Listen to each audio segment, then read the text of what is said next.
الحمد لله رب العالمين والصلاة والسلام على أشرف الأنبياء والمرسلين أما بعد فأعوذ بالله من الشيطان الرجيم من همزه ونفخه ونفثه بسم الله الرحمن الرحيم رب اشرح لي صدري ويسر لي أمري واحلل عقدة من لساني يفقه قولي اللهم انفعنا بما علمتنا وعلمنا ما ينفعنا وزدنا علما فبشر عبادي الذين يستمعون القول فيتبعون أحسنه أولئك الذين هداهم الله وأولئك هم. أعوذ بالله من الشيطان الرجيم بسم الله الرحمن الرحيم كيف يهدي الله قوما كفروا بعد إيمانهم وشهدوا أن الرسول حق وجاءهم البينات. کیسے ہدایت دے اللہ تعالیٰ اس قوم کو کفروا بعد ایمانہم جنہوں نے کفر کیا اپنے ایمان کے بعد، وشہدوا اور جنہوں نے گواہی دی ان الرسول حق کہ رسول حق ہیں، وجاءہم البینات اور آ گئیں ان کے پاس روشن نشانیاں.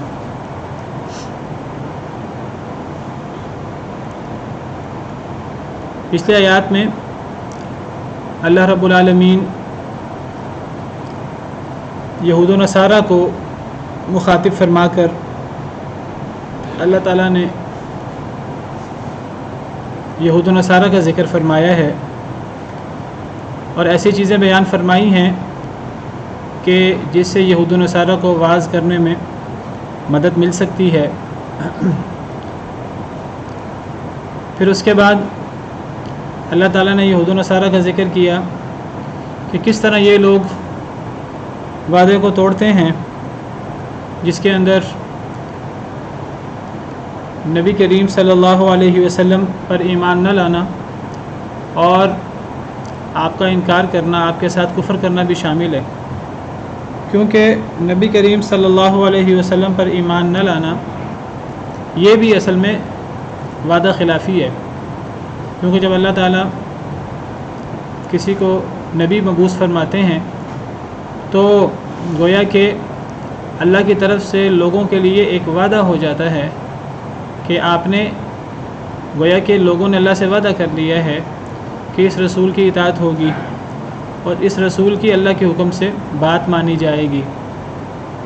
اور لوگ اللہ تعالیٰ کے ساتھ ایک وعدے میں بندھے ہوئے ہیں، وہ وعدہ الست ہو یا اس کے علاوہ اللہ تعالیٰ انبیاء کرام علیہم السلام کے ذریعے بھی لوگوں سے وعدہ کرتے رہے کہ لوگوں پر اللہ کا حق ہے کہ اللہ کی بات مانی جائے، اللہ کی اطاعت کی جائے، اللہ پر ایمان لایا جائے، اللہ کی طرف سے اتری ہوئی وحی اس پر ایمان لایا جائے. تو اللہ تعالیٰ نے فرمایا کہ یہ وعدہ خلاف بھی ہیں، یہ اللہ اور رسول کی بات بھی نہیں مانتے، اور پھر یہ جو ان پر کتابیں اتری تھیں ان کتابوں میں انہوں نے تحریف بھی کی ہوئی ہے. پھر اللہ تعالیٰ نے فرمایا کہ اللہ نے جو نبیوں سے وعدہ لیا ہے کہ نبیوں کی موجودگی میں رسول آ جائے جو ان کی تصدیق کرنے والا ہے، تو نبیوں نے اللہ کو یہ وعدہ دیا ہے کہ وہ اس آنے والے رسول پر ایمان لائیں گے اور اس کی مدد کریں گے. تو جب رسول بھی پابند ہیں، نبی کریم صلی اللہ علیہ وسلم اگر آ جائیں تو رسول بھی ان پر ایمان لائیں اور ان کی مدد کریں، ان کا ساتھ دیں، تو پھر رسول کے پیروکار ہونے کا دعویٰ کرنے والوں کو یہ کیسے زیبا ہے کہ وہ اپنی طرف سے کہیں ہم یہودیت پر ہی قائم ہیں، ہم عیسائیت پر ہی قائم ہیں، ہم تورات کو مانتے ہیں، ہم انجیل کو مانتے ہیں، بس ہم تو وہی مانیں گے جو ہم پر نازل ہوا. تو اللہ تعالیٰ نے فرمایا کہ دین اسلام کو قبول کرنا چاہیے. یہی تمام انبیاء کرام علیہم السلام کا دین تھا اور یہی نبی کریم صلی اللہ علیہ وسلم کا دین ہے. اور اللہ نے فرمایا کہ دین اسلام کے علاوہ کوئی دین اللہ کے ہاں قابل قبول نہیں ہے. نبی کریم صلی اللہ علیہ وسلم کے آنے کے بعد دین اسلام وہ ہے اب جو نبی کریم صلی اللہ علیہ وسلم پر نازل ہوا. اب وہ پچھلے شریعتوں کی تصدیق بھی کرتا ہے اور وہ مہیمن بھی ہے پچھلی شریعتوں پر. اللہ نے فرمایا وَمَن يَبْتَغِ غَيْرَ الْإِسْلَامِ دِينًا فَلَن يُقْبَلَ مِنْهُ، جو اسلام کے علاوہ کوئی اور دین تلاش کرے وہ اس سے قبول نہیں ہو سکتا. چاہے وہ اپنے آپ کو پچھلی کتابوں کا، پچھلے نبیوں کا پیروکار ہی کیوں نہ کہنے والا ہو۔ اب دین اسلام کے علاوہ، اب قرآن کریم کے علاوہ، نبی کریم صلی اللہ علیہ وسلم کی سنت، شریعت محمدیہ علی صاحبہ الصلاۃ والسلام کے علاوہ اب کوئی چیز قابل قبول نہیں ہے، ایسا بندہ آخرت میں خسارے میں ہوگا۔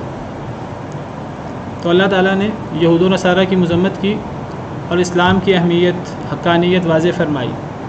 پھر اللہ فرماتے ہیں کیف یہدی اللہ قوما کفروا بعد ایمانہم وشہدوا ان الرسول حق، کیسے اللہ ہدایت دے اس قوم کو جنہوں نے کفر کیا ایمان لانے کے بعد۔ وہ ایمان لے آئے تھے، ایمان لانے کے بعد انہوں نے کفر کیا، وشہدوا اور انہوں نے گواہی دے دی تھی، ان الرسول حق کہ رسول حق ہیں۔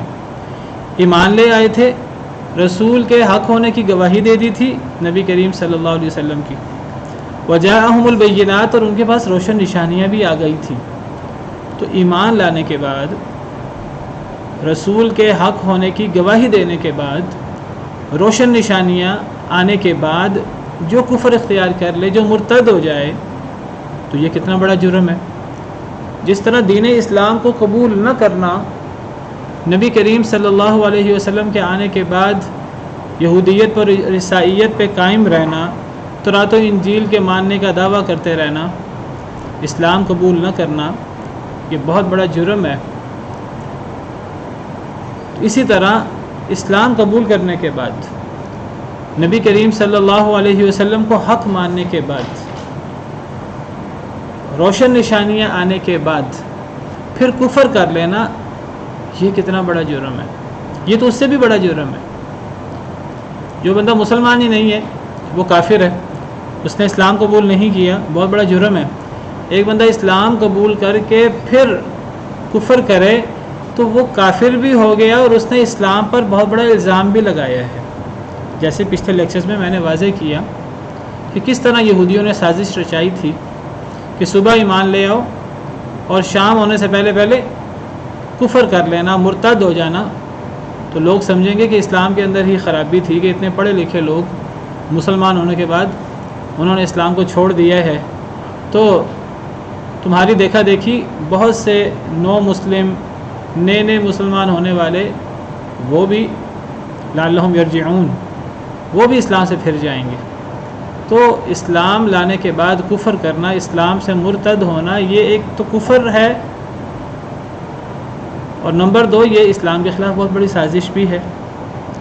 لہذا ایک کافر اگر مسلمان نہیں ہوتا اسلام کے اندر، اللہ کے دین کے اندر، اس کی سزا دنیاوی نہیں ہے، دنیا میں اس کے لیے اللہ نے سزا نہیں رکھی۔ لیکن اگر ایک شخص مسلمان ہونے کے بعد کافر ہو جائے، مسلمان ہونے کے بعد مرتد ہو جائے، اس کی تو دنیا میں بھی سزا رکھی ہے کہ اس کو قتل کر دیا جائے۔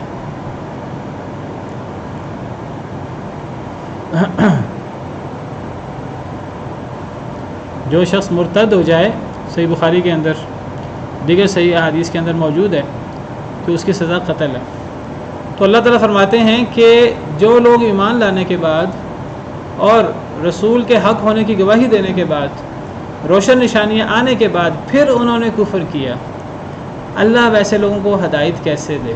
ان کا جرم تو بہت بڑھ گیا ہے۔ یہ اللہ کے ہاں کتنے ناپسندیدہ ہیں۔ یہ کافر بھی ہیں اور صرف کافر نہیں ہیں، ساتھ ساتھ مرتد بھی ہیں۔ واللہ لا یہدی القوم الظالمین، اور اللہ نہیں ہدایت دیتا ظالم قوم کو۔ ان سے بڑا ظالم کون ہے؟ اور میں وضاحت کر چکا ہوں کہ اصل ظلم کیا ہوتا ہے۔ ہمارے ہاں عام طور پر لوگ سمجھتے ہیں کہ ظلم سے مراد کسی دوسرے پر انسان زیادتی کرے، سرکشی کرے، چوری کرے، ڈاکہ مارے، کسی کا حق مارے، تو یہ ظلم ہے۔ حالانکہ حقیقی ظلم کیا ہے؟ یہ بھی چیزیں ظلم میں شامل ہیں، لیکن حقیقی ظلم کیا ہے؟ یعنی اللہ کی بات نہ ماننا، اللہ اور اللہ کے رسول کی مخالفت کرنا، دین اسلام کو قبول نہ کرنا، یا قبول کرنے کے بعد مرتد ہو جانا، یہ ہے اصل ظلم۔ اب اگر ایک بندہ اسلام قبول کیے بغیر وہ کفر پر کاربند ہے، وہ بھی ظالم ہے، چاہے وہ کسی دوسرے پر باقاعدہ عملی طور پر کوئی زیادتی کرے یا نہ کرے، چاہے وہ کسی دوسرے کا حق مارے یا نہ مارے، چاہے وہ کسی دوسرے کی چوری کرے، ڈاکہ مارے یا نہ مارے، کسی دوسرے کو ڈرائے دھمکائے، قتل کرے، فساد کرے یا نہ کرے، کافر شخص وہ ظالم ہے۔ اسی طرح ایک مسلمان شخص اسلام کا دعویٰ کر کے، اسلام تو نام ہی عافیت کا ہے، اسلام تو نام ہی بچاؤ کا ہے، مسلمان ہوتا ہی وہ ہے، المسلم من سلم المسلمون من لسانہ و یدہ، مسلمان تو وہ ہے کہ دوسرے مسلمان اور کافر بھی اس کی زبان اور اس کے ہاتھ سے محفوظ رہیں۔ تو کافر شخص وہ دوسرے پر کوئی ظلم زیادتی کرے تب بھی وہ ظالم ہے، دوسرے پر ظلم زیادتی نہ کرے، اپنی ذات پر ظلم کرے، کفر کر کے، شرک کر کے، اللہ کی نافرمانی کر کے، اس کے فوری اثرات دوسروں پر پڑ رہے ہیں یا نہیں پڑ رہے، وہ ظالم ہی ہے۔ اور اسی طرح ایک شخص مسلمان ہوتے ہوتے بھی ظالم ہو سکتا ہے، اگر وہ مسلمان ہوتے ہوتے اللہ کی نافرمانی کرے۔ اصل میں ظلم سے مراد اللہ کی نافرمانی، اللہ اور اللہ کے رسول کے احکامات کو نہ ماننا۔ تو اللہ تعالیٰ فرماتے ہیں کہ جو شخص اسلام لانے کے بعد، رسول صلی اللہ علیہ وسلم کو حق ماننے کے بعد، روشن نشانیاں آنے کے بعد کفر کرے تو یہ ظالم لوگ ہیں۔ اللہ ایسے لوگوں کو کیسے ہدایت دے؟ اللہ ظالموں کو کبھی بھی ہدایت نہیں دیتے۔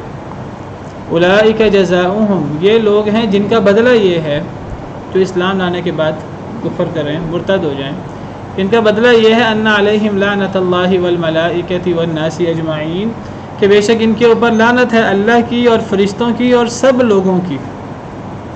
ایک تو ان کی دنیا کی سزا ہے، وہ تو ہے ہی، اس کے علاوہ یہ لعنتی لوگ ہیں، ان پر اللہ کی لعنت ہے، فرشتوں کی لعنت ہے اور سب لوگوں کی لعنت ہے۔ سب مخلوقات ایسے لوگوں پر لعنت کرتی ہیں، اور سب سے بڑھ کر اللہ کی لعنت ہوتی ہے۔ اور اللہ کی لعنت کا کیا مطلب ہوتا ہے؟ اللہ کی رحمت سے دوری۔ اس دنیا میں اور آخرت میں جس انسان کے لیے اللہ کی رحمت نہیں ہے، اس کے لیے بچتا ہی کیا ہے؟ کچھ بھی نہیں بچتا۔ انسان دنیا کے اندر، آخرت کے اندر انسان کو اگر سہارا ہے تو اللہ کی رحمت کا سہارا ہے، اور کس چیز کا سہارا ہے؟ تو اگر اللہ کی رحمت ہی نہیں ہونی تو پھر کیا ہونا ہے؟ تو لعنت کا مطلب ہے کہ اللہ کی رحمت کسی پر نہ ہو، کوئی اللہ کی رحمت سے محروم ہو جائے تو کہتے ہیں کہ اس شخص پر اللہ کی لعنت ہو گئی۔ فرشتوں کی اور لوگوں کی لعنت کا مطلب یہ ہے کہ فرشتے اور لوگ وہ دعا کریں کہ ایسا شخص اللہ کی رحمت سے محروم ہو جائے۔ اللہ کی رحمت سے محرومی یہ بہت بڑا وبال ہے، اس سے بڑا وبال دنیا اور آخرت میں کیا ہو سکتا ہے؟ انسان کے لیے کوئی نہیں ہو سکتا۔ اسی لیے ایک دوسرے پر لعنت کرنے سے منع کیا گیا ہے۔ ایک مسلمان اگر دوسرے مسلمان سے ناراض ہو، کوئی ان کا آپس میں اختلاف ہو، کوئی دوسرے پر لعنت نہ کرے۔ صحیح حدیث کے اندر، صحیح بخاری کی حدیث ہے، نبی صلی اللہ علیہ وسلم نے فرمایا لعن المؤمن کقتلہ، ایک مسلمان پر لعنت کرنا اس کو قتل کر دینے کے مترادف ہے۔ صحیح حدیث ہے، بالکل ہمیں دیکھنے میں نظر نہیں آتا ظاہری طور پہ کہ لعنت کر دیتے ہیں آرام سے۔ فرمایا کہ کسی مومن پر لعنت کرنا اس کو قتل کرنے کے مترادف ہے۔ یہ اتنی بڑی بد دعا ہے، اللہ کی رحمت سے دوری، اس سے بڑی بد دعا ہو کیا سکتی ہے؟ اور جو بندہ کسی پر لعنت کرتا ہے، اگلا بندہ لعنت کا مستحق اگر نہ ہو تو یہ لعنت کا لفظ یہ اتنا منحوس ہے کہ اس کو نہ دنیا کے اندر پناہ ملتی ہے، نہ آخرت، نہ اس کو آسمانوں کے اندر، نہ زمین کے اندر پناہ ملتی ہے، نہ آسمانوں کے اندر پناہ ملتی ہے۔ ایک شخص دوسرے پر لعنت کرتا ہے تو وہ لعنت کا منحوس لفظ وہ اس شخص سے اگلے شخص کی طرف جاتا ہے۔ اگر اگلا شخص لعنت کا مستحق ہو تو اس پر پڑ جاتا ہے، اگر اگلا شخص لعنت کا مستحق نہ ہو تو وہ لعنت کا لفظ اتنا منحوس ہے، اب وہ دیکھتا ہے اگلا شخص تو لعنت کا مستحق نہیں تھا، تو اب وہ جگہ تلاش کرتا ہے زمین کے اندر، اس کو کہیں جگہ نہیں ملتی، پھر وہ آسمان کی طرف چڑھتا ہے، اس کو آسمان میں جانے کی جگہ نہیں ملتی، تو وہ پھر گھوم گھما کر واپس لعنت کرنے والے پر لوٹ آتا ہے۔ اگر ایک شخص کسی پر لعنت کرے اور اگلا بندہ لعنت کا مستحق نہ ہو تو لعنت کرنے والا لعنتی ہو جاتا ہے، اللہ معاف کرے۔ جیسے کسی کی تکفیر کرنے والا، اس کا بھی یہی معاملہ ہے۔ تو لعنت جو ہے یہ اتنا بڑا معاملہ ہے۔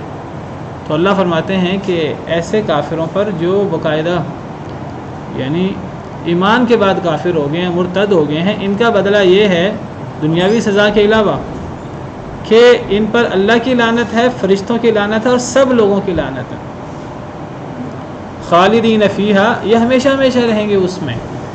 کس میں ہمیشہ رہیں گے؟ یعنی اللہ کے عذاب میں۔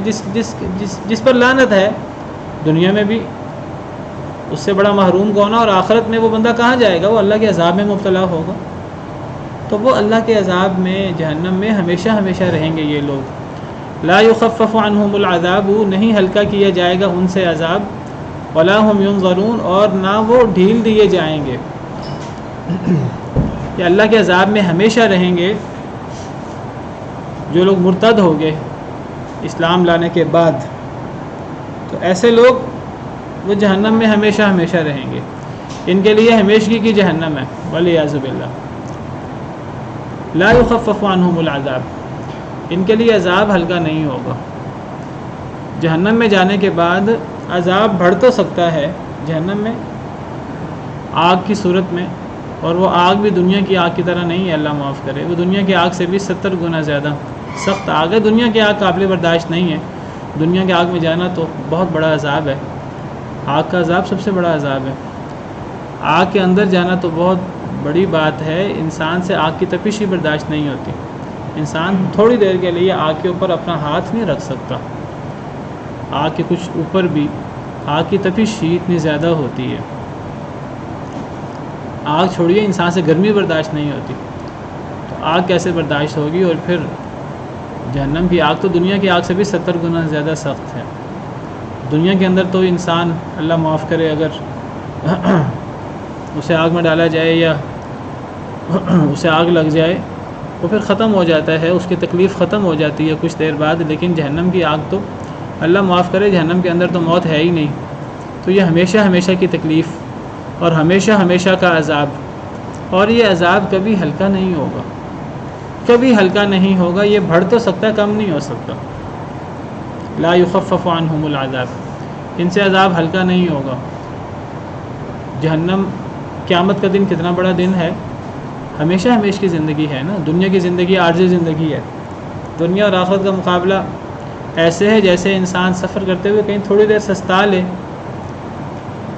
دنیا کی تو کوئی حیثیت نہیں ہے آخرت کے مقابلے میں، دنیا کی لمبائی کوئی نہیں ہے آخرت کے مقابلے میں، دنیا کی زندگی اس کی آخرت کی زندگی کے مقابلے میں کوئی حیثیت نہیں ہے، تو آخرت کی زندگی ہمیشہ ہمیشہ کی زندگی ہے، ہزاروں لاکھوں کروڑوں سال وہ کتنے ہیں وہ اللہ کو پتہ ہے، ہمیشہ ہمیشہ کی زندگی ہے، تو اس ہمیشہ ہمیشہ کی زندگی میں انسان ہمیشہ عذاب میں رہے۔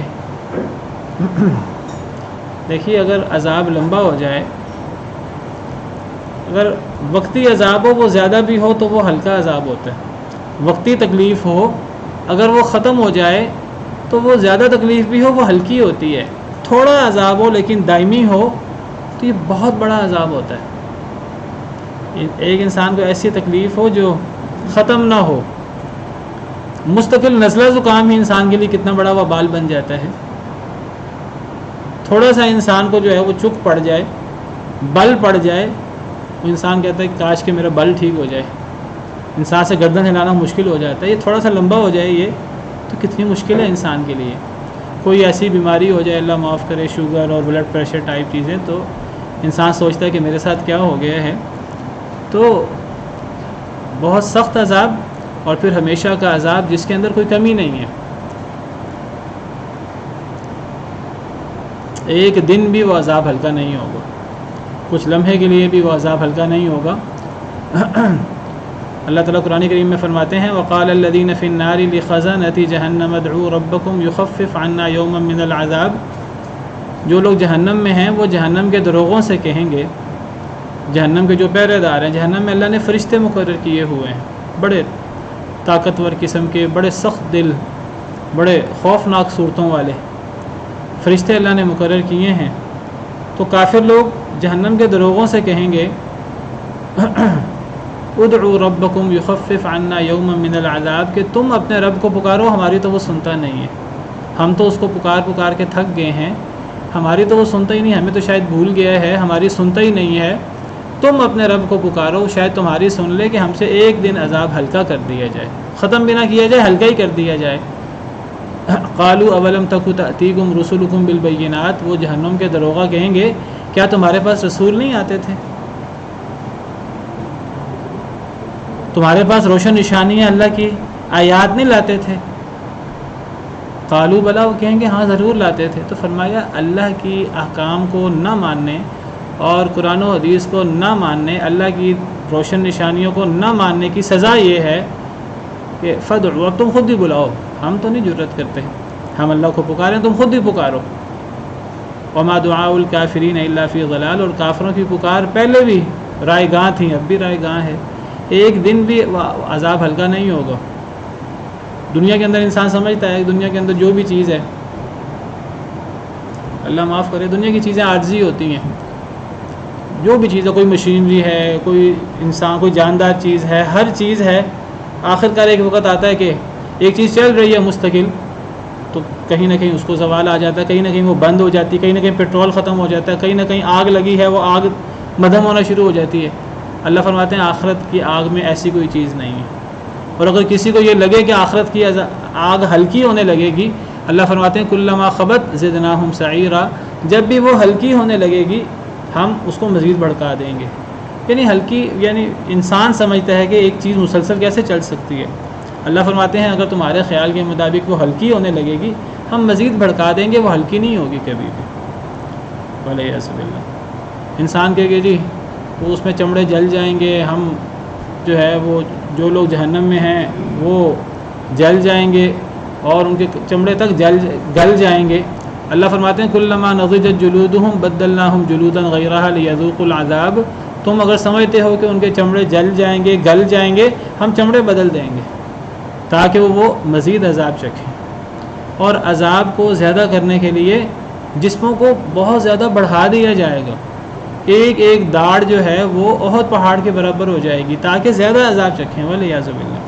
تو یہ ساری چیزیں اللہ رب العالمین نے واضح کر دی ہوئی ہیں، ایک ایک چیز اللہ نے واضح کر دی ہے، اللہ نے بتا دیا ہے کہ یہ آخرت کا معاملہ ہلکا نہیں ہے، اس کو ہلکا نہ لیا جائے، جنت جہنم کا معاملہ یہ بہت سینسٹیو معاملہ ہے۔ فذوقوا فلن نزیدکم الا عذابا، سورہ نبا میں اللہ فرماتے ہیں کافروں کو فذوقوا، چکھو اللہ کا عذاب، فلن نزیدکم الا عذابا، ہم نہیں تمہیں زیادہ کریں گے مگر عذاب میں ہی۔ یہ عذاب بڑھ تو سکتا ہے، کبھی کم نہیں ہو سکتا، کبھی ہلکا نہیں ہو سکتا۔ ولا ہم ینظرون، اور نہ انہیں مہلت دی جائے گی، کوئی تھوڑی دیر کا وقفہ ہو جائے، نہ کوئی تھوڑی دیر کا وقفہ ہوگا کہ تھوڑی دیر کے لیے عذاب ختم کر دیا جائے یا ہلکا کر دیا جائے، نہیں۔ اور پھر عذاب ایک نہیں ہے، وہ ایک تو آگ کا عذاب ہے مستقل، پھر اس کے اوپر کھولتے ہوئے پانی کا عذاب ہے، پھر کھولتے ہوئے زقوم کے درخت کا عذاب ہے، پھر چڑھنے کا عذاب ہے، اور پھر انواع قسم کے عذاب ہیں۔ اللہ معاف کرے، اللہ تعالیٰ بچائے، والعیاذ باللہ۔ تو بہت کڑی سزا ہے کفر کی، اور ارتداد تو کفر سے بھی بڑھ کر جرم ہے، اس کی سزا تو اس سے بھی بڑھ کر ہے۔ فرمایا الا الذین تابوا، دیکھیے اللہ تعالیٰ رحیم و کریم ہے، اللہ نے رستہ رکھا ہے دنیا کے اندر۔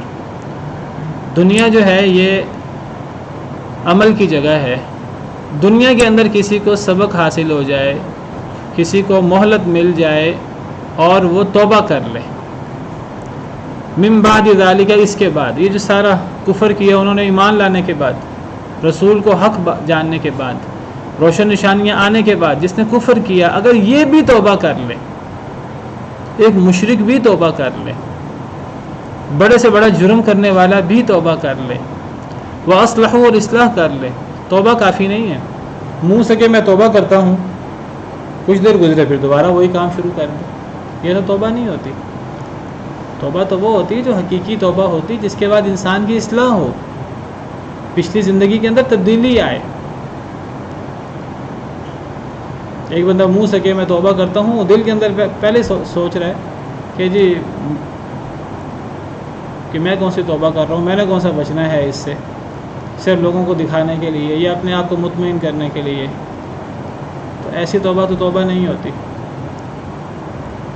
جو توبہ کر لے اس کے بعد اور اصلاح کر لے، پھر اس پر اصرار نہ کرے، یا کم از کم جب توبہ کرے تو توبہ کرتے وقت بالکل خالص سچے دل سے توبہ کرے، اور اس وقت سچے دل سے سوچے کہ میں دوبارہ یہ کام نہیں کروں گا۔ اگر بشری تقاضے کے تحت دوبارہ ہو گیا دوبارہ توبہ کر لے۔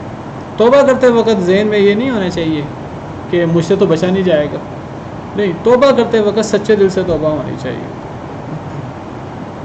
مگر جو توبہ کر لیں اس کے بعد، اس سب کے بعد بھی توبہ کر لیں اور اصلاح کر لیں، فإن اللہ غفور الرحیم، اللہ سے بڑھ کر کون بخشنے والا ہے، پھر اللہ سے بڑھ کر پھر کون رحم کرنے والا ہے۔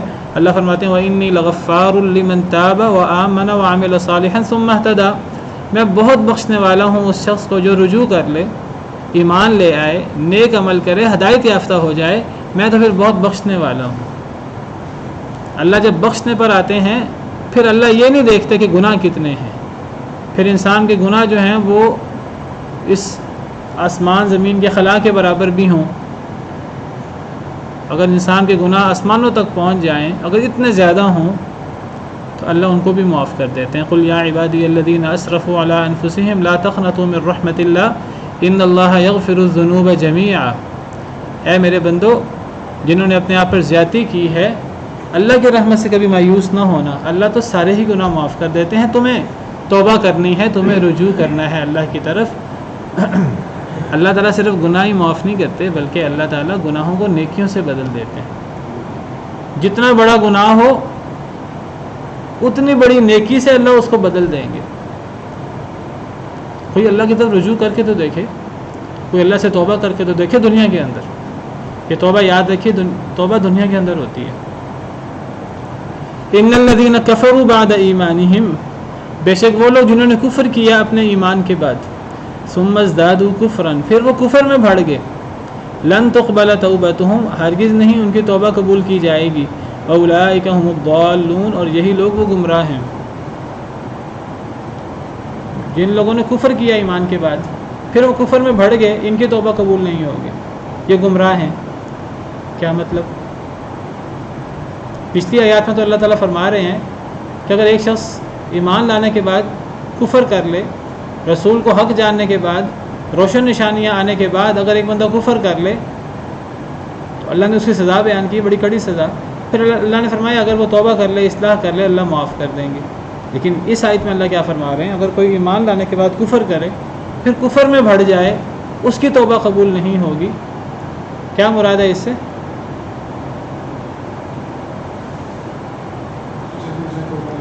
جی، یعنی جو دنیا میں توبہ کرے ہی نا، جو کفر پر فوت ہو جائے، یعنی وہ کفر کرے ایمان لانے کے بعد، پھر بجائے اس کے کہ وہ دوبارہ توبہ کر لے، وہ توبہ کرنے کی وجہ کفر میں بڑھ جائے، ثم ازدادوا کفرا، کفر میں بڑھ جائے، پھر اس کی موت آ جائے، ایسے شخص کی توبہ قبول نہیں ہوگی، یعنی جو آخرت میں توبہ کرے گا۔ آخرت کی توبہ، آخرت میں تو ہر بندہ توبہ کر لیتا ہے، جب عذاب ہوتا ہے آخرت میں، جب عذاب کو دیکھے گا ہر بندہ توبہ کرے گا، ہر بندہ دہائیاں دے گا۔ آخرت چھوڑیں، قبر کے اندر ہر بندہ توبہ کرتا ہے، قبر چھوڑیں مرتے وقت ہر بندہ توبہ کرتا ہے۔ مرتے وقت جب ایک کافر کی موت آتی ہے اور پھر جب اسے فرشتے مار مار کر ان کی جان نکالتے ہیں اور اسے اللہ کی طرف سے سخت عذاب کی وعید سناتے ہیں، اس وقت کافر کو پتہ لگ جاتا ہے کہ میری تو زندگی تباہ ہو گئی۔ وہ اس وقت دہائیاں دیتا ہے اور وہ اس وقت توبہ کرتا ہے۔ فرعون نے توبہ نہیں کی تھی، اپنے آپ کو سب سے بڑا رب کہنے والے نے، لمبی زندگی اللہ نے عطا کی، لمبی مہلت دی، لیکن نہیں اس نے اصلاح کی۔ اس نے کتنی دفعہ حضرت موسیٰ علیہ السلام سے کہا، مختلف عذاب آتے رہے اصلاح کے لیے، اس کی اور آل فرعون کی اصلاح کے لیے۔ وہ کہتے تھے کہ یہ عذاب ٹل جائے ہم ایمان لے آئیں گے، جیسے یہ عذاب ٹلتا دوبارہ وہ ایمان لانے کی بجائے وہ کہتے تھے یہ عذاب ٹل جائے ایمان بھی لے آئیں گے، بنی اسرائیل کو بھی آپ کے ساتھ بھیج دیں گے۔ لیکن جیسے ہی اللہ کا عذاب ٹلتا تو وہ دوبارہ اپنی بات پہ پکے ہو جاتے۔ تو جب پھر اللہ نے مہلت ختم کر دی، جب اللہ نے سمندر میں آگ میں غرق کرنا، جب سمندر میں غرق کرنا چاہا تو اس وقت تو فرعون نے بھی توبہ کر لی تھی۔ فلما ادرکہ الغرق قال آمنت انہ لا الہ الا الذی آمنت بہ بنو اسرائیل وانا من المسلمین، جب اسے غرق نے آ لیا، جب وہ غرق ہونے لگا تو کہنے لگا کہ میں اس پر ایمان لایا جس پر بنی اسرائیل ایمان لائے ہیں اور میں مسلمان ہوں۔ یعنی فرعون کو پتہ تھا حضرت موسیٰ کی دعوت اسلام کی ہے اور میں اس موضوع پر تفصیل سے بات کر چکا ہوں. تمام انبیاء کرام علیہ السلام کا دین اسلام تھا. حضرت ابراہیم، حضرت یعقوب علیہ السلام، حضرت موسیٰ، حضرت عیسیٰ، حضرت آدم سے لے کر نبی صلی اللہ علیہ وسلم، تمام انبیاء کرام، تمام رسولوں کا دین اسلام تھا. تو فرعون جب غرق ہونے لگا تو کہنے لگا، توبہ کی اس نے، کہنے لگا کہ میں ایمان لاتا ہوں. مرتے وقت ہر شخص توبہ کرتا ہے، قبر میں ہر شخص توبہ کرتا ہے، قیامت میں ہر شخص توبہ کرتا ہے. یہ توبہ مراد ہے یہاں. ایسی توبہ جو آخرت میں ہو، ایسی توبہ جو دنیا میں انسان نہ کرے، ایسی توبہ جو انسان قیامت کے دن کرے عذاب کو دیکھ کر، قبر میں جب اسے عذاب ہو تو وہ کرے، یا مرتے وقت جو انسان توبہ کرے، ایسی توبہ قابل قبول نہیں ہوتی. پچھلی آیات میں جس توبہ کا ذکر ہے وہ توبہ ہے جو زندگی کے اندر انسان توبہ کرے. الا الذین تابوا من بعد ذلک واصلحوا فإن اللہ غفور الرحیم. وہ بھی کفر کے بعد، مرتد ہونے کے بعد وہ توبہ کی بات ہے. اللہ وہ توبہ بھی قبول کر لیتے ہیں. کوئی بندہ اسلام لانے کے بعد مرتد ہو جائے، صرف کفر نہیں اس نے کیا، اس نے کفر کر کے اس نے اسلام پر بہت بڑا الزام بھی لگایا ہے، اللہ یہ توبہ بھی قبول کر لیتے ہیں اگر ایک انسان اپنی زندگی کے اندر توبہ کر لے. اور باقاعدہ علماء کرام نے، مفسرین کرام نے بیان کیا ہے پچھلی آیات کے شان نزول میں، کہ جو پچھلی آیات ہم نے پڑھی ہیں، آیت نمبر 85 سے لے کر آیت نمبر 99 تک. تو مفسرین کرام کہتے ہیں یہ اصل میں ایک انصاری شخص کے بارے میں یہ آیات نازل ہوئی ہیں جو مسلمان ہونے کے بعد مرتد ہو گیا تھا اور بھاگ گیا تھا مدینہ منورہ سے. لیکن پھر اس نے رابطہ کیا نبی صلی اللہ علیہ وسلم سے کسی کے ذریعے، اور اس نے کہا کہ میں توبہ کرنا چاہتا ہوں، میں رجوع کرنا چاہتا ہوں، تو کیا میری توبہ قابل قبول ہے؟ تو یہ آیات نازل ہوئی تھی کہ اگر ایک شخص ایمان لانے کے بعد کفر کرے، مرتد ہو جائے، پھر بھی اگر وہ توبہ کرے اپنی زندگی کے اندر تو توبہ قبول ہو جاتی ہے. زندگی کے اندر اگر وہ سچی توبہ کرے، ایسی توبہ جس میں اصلاح بھی ہو، جس میں اپنے گناہ پر اصرار بھی نہ ہو، جس میں سچے دل سے توبہ ہو، تو اللہ اس توبہ کو بھی قبول کر لیتے ہیں. لیکن یہ آیت نمبر 90 میں جس توبہ کی بات ہو رہی ہے، جس ایمان کے بعد کوئی کفر کرے اور کفر میں بڑھ جائے، اب توبہ قبول نہیں ہوگی، اس سے مراد ہے زندگی میں تو اس نے توبہ کی نہیں، جب تک مہلت تھی تب تک تو اس نے توبہ کی نہیں. مرتے وقت یا توبہ کی ہے اس نے، یا وہ قبر کے اندر، یا وہ آخرت میں توبہ کر رہا ہے، تو ایسی توبہ ہے ہی نہیں اصل میں. اللہ تعالیٰ نے فرمایا توبہ کیا ہوتی ہے؟ انما التوبۃ علی اللہ للذین یعملون السوء بجہالۃ ثم یتوبون من قریب فاولئک یتوب اللہ علیہم. توبہ ان لوگوں کے لیے ہوتی ہے جو برا کام کرتے ہیں، ہر برا کام، بڑے سے بڑا برا کام ہو، بجہالۃ، جہالت میں، نادانی میں، ثم یتوبون من قریب، پھر جلدی توبہ کر لیتے ہیں. جلدی توبہ سے مراد یعنی زندگی کے اندر انسان توبہ کرے تو یہ جلدی توبہ ہے. فاولئک یتوب اللہ علیہم، یہی لوگ ہیں اللہ ان کی توبہ قبول کر لیتا ہے، اللہ ان پہ رجوع فرماتا ہے. سیدنا سفیان بن حرب رضی اللہ عنہ وارضاہ، آپ سمجھے پوری زندگی تقریباً نبی صلی اللہ علیہ وسلم سے لڑتے ہوئے گزر گئی جنگوں کے اندر، اور آپ کفار کے سرداروں کی حیثیت سے آپ شریک ہوتے رہے. لیکن فتح مکہ سے پہلے انہوں نے اسلام قبول کیا، نبی صلی اللہ علیہ وسلم نے ان کا اسلام قبول کیا ہے.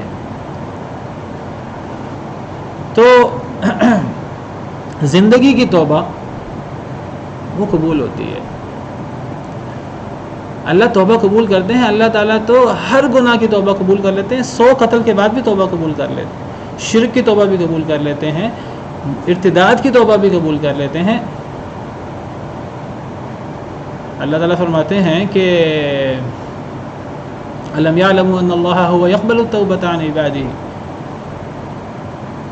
ويعفو عن السیئات. کیا لوگ نہیں جانتے کہ اللہ توبہ قبول کرتے ہیں اپنے بندوں سے؟ ویعفو عن السیئات، اللہ گناہوں سے معافی دے دیتے ہیں. کوئی بندہ اللہ کی طرف رجوع کر کے تو دیکھے زندگی کے اندر. لیکن فرمایا کہ ایک بندہ زندگی کے اندر توبہ نہیں کرتا، قبر میں، آخرت میں، یا مرتے وقت توبہ کرتا ہے. فرمایا ولیست التوبۃ للذین یعملون السیئات، ان کی توبہ قابل قبول نہیں ہے جو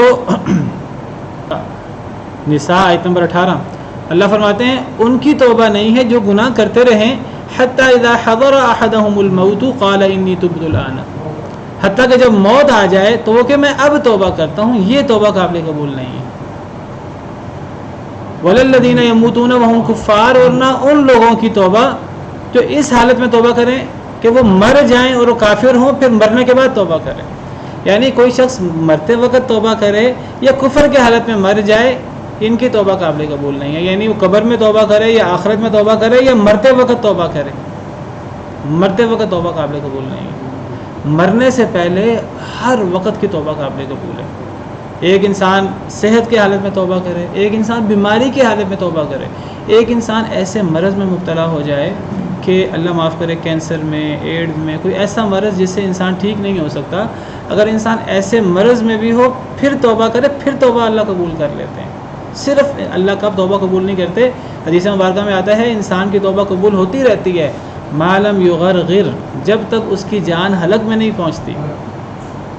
ورنہ انسان مرض الموت میں ایسے مرض سے توبہ کرے, ایسے مرض میں توبہ کرے جس میں اس کو ٹھیک ہونے کی امید نہ ہو, بالکل سوکھ کے کانٹا ہو جائے کسی بیماری کی وجہ سے, اور اسے لگے کہ میں اب گیا, آج گیا, کل گیا, ایسے شخص کی بھی توبہ قبول ہو جاتی ہے. اللہ تو اتنے غفور الرحیم ہے. جب تک جان نکلنا نہیں شروع ہوتی, ہاں جس کی جان نکلنا شروع ہو جائے, میں کہتا ہوں کہ سزائے موت کا قیدی ہو کوئی, اسے پتہ ہو کہ کل میں نے پھانسی چڑھ جانا ہے, کل مجھے موت کی سزا مل جانی ہے, وہ توبہ کرے, اللہ اس کی بھی توبہ قبول کر لیں گے. نبی کریم صلی اللہ علیہ وسلم کے چچا ابو طالب مرض الموت میں تھے, اور ان کو بھی پتہ تھا, اور نبی صلی اللہ علیہ وسلم کو اور جو ان کے ساتھی تھے ان کو پتہ تھا کہ اب یہ ان کے لیے بچنا مشکل ہے. لیکن نبی صلی اللہ علیہ وسلم نے اس وقت انہیں فرمایا کہ اے چچا کلمہ پڑھ لیں, وحاج لک بہا عند اللہ, میں اللہ کے ہاں کوئی بات چیت کرنے کے قابل ہوں گا, کوئی اللہ کے ہاں کوئی جھگڑا کروں گا, کوئی بات کروں گا, کوئی سفارش کروں گا. لیکن چچا نے کلمہ نہیں پڑھا. تو پچھلی آیت اور اس آیت میں قرآن کریم میں کنٹراڈکشن ہو ہی نہیں سکتا, ٹکراؤ ہو ہی نہیں سکتا.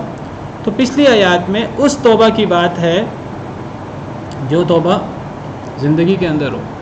ایک انسان شرک کے بعد, مرتد ہونے کے بعد توبہ کر لے تو اس کی بھی توبہ قبول ہو جاتی ہے. 100 قتل کے بعد بھی توبہ کر لے وہ قبول ہو جاتی ہے.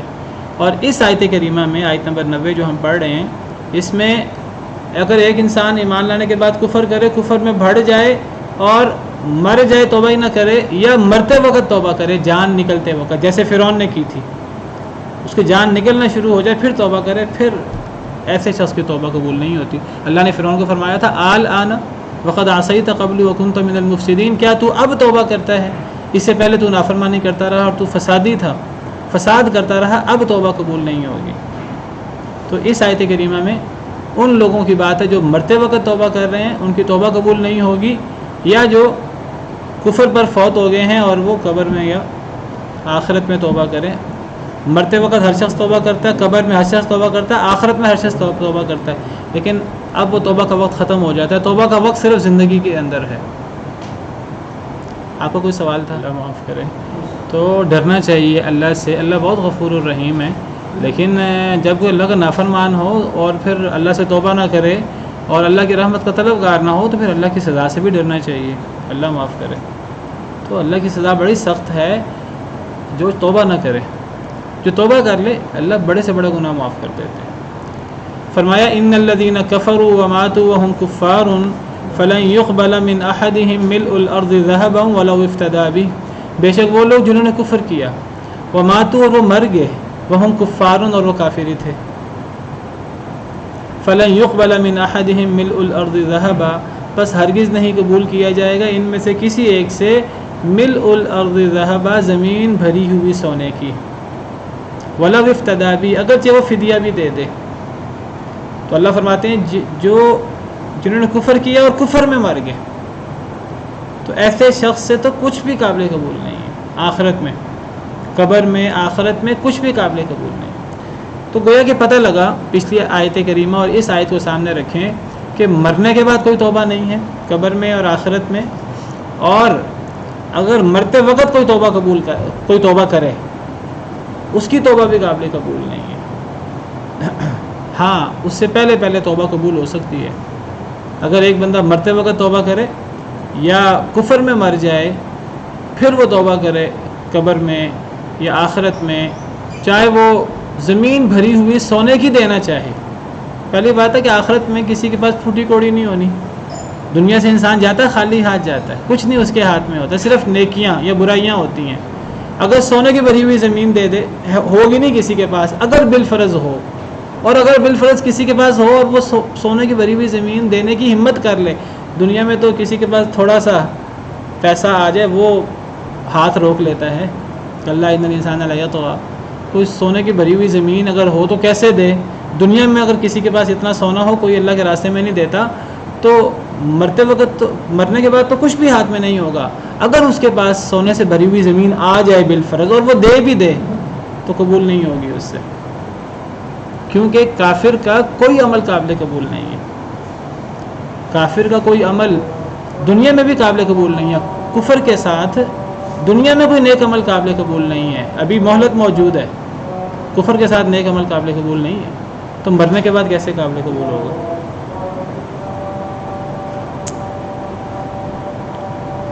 اولئک لہم عذاب علیم، یہی لوگ ہیں جن کے لیے دردناک عذاب ہے، وما لہم من ناصرین، اور ان کا کوئی مددگار نہیں ہے۔